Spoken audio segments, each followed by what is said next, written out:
Zack Snyder's Rebel Moon has the potential to rival the Marvel, DC, and Star Wars universes, but what do we know about it so far?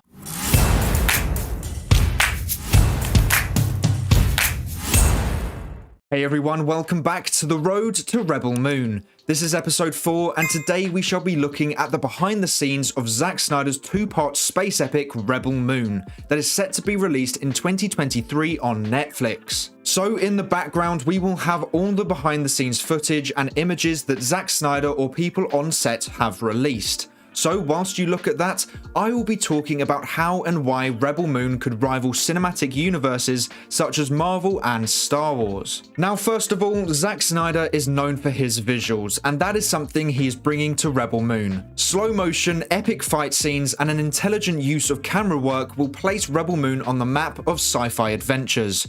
Snyder's also at his creative best when he isn't held back by studios, and Netflix is giving him full reign over his two-part story, which could evolve into a huge cinematic universe if the two films are successful.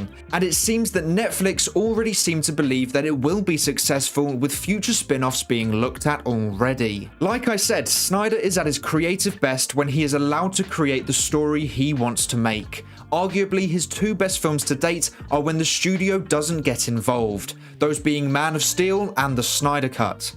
Speaking of Man of Steel, Rebel Moon is described to be the first 20 minutes of Man of Steel that are set on Krypton on steroids. Now the first 20 minutes on Krypton were epic on their own, and really showed a unique version of Superman's home planet. So for that to be the tone for Rebel Moon but on steroids means that we are in for a real treat. Not only that, but the composer of Rebel Moon is Tom Holkenborg, also known as Junkie XL. He's best known for Mad Max Fury Road and Zack Snyder's Justice League. Both scores were not only epic, but also had some very powerful, emotional pieces of music in them. So we are very lucky to have such a talented composer on board for Rebel Moon. A lot of the best moments in the Snyder Cut were completely lifted by Junkie XL's score, and for me, a score for a movie can influence my overall enjoyment of that film, and I'm sure the theme for Rebel Moon will be incredible. You also need to look at the cast. We have names like Sir Anthony Hopkins, Djimon Hounsou, Sophia Boutella,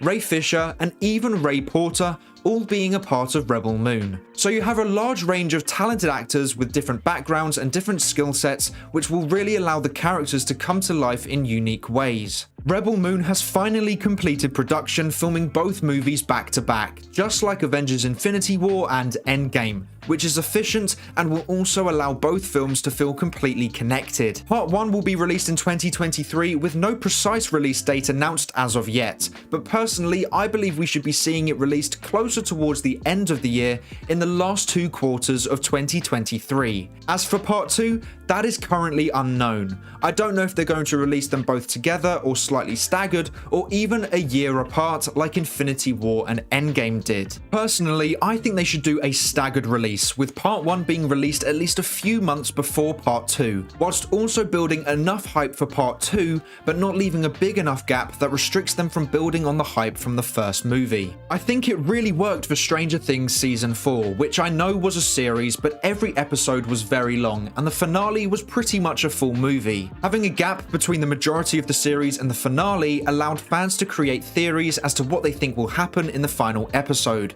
and it really built up a lot more hype and conversation about the series than it ever would have if it was all released together. So I think Rebel Moon should adopt that release plan too. Let's say Part 1 was released at the beginning of November 2023, I think Part 2 could be released from December 2023 to February 2024, giving 1, 2, or 3 months for audiences and fans to watch Part 1 and to create theories as to what will happen in the sequel. As I'm assuming Part 1 will end on a cliffhanger, like Infinity War did and what Justice League 2 was going to do. And Part 2 is going to end that storyline in a big epic finale. But unlike Endgame, it will be the beginning beginning of this cinematic universe and will set up a lot of exciting stories for the Rebel Moon universe. I honestly believe this will be Snyder's best work to date. He has full creative freedom with a completely planned out storyline already that will be very mythological, and he's not only the director but also the cinematographer, and so I think at the bare minimum it will be visually the best sci-fi movie to date. I believe Rebel Moon is something that all sci-fi fans should be excited for, and hopefully in the new year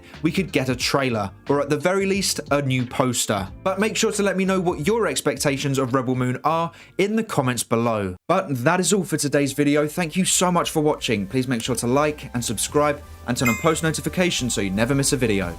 I hope to see you here again soon, so until then, have a great day. Bye!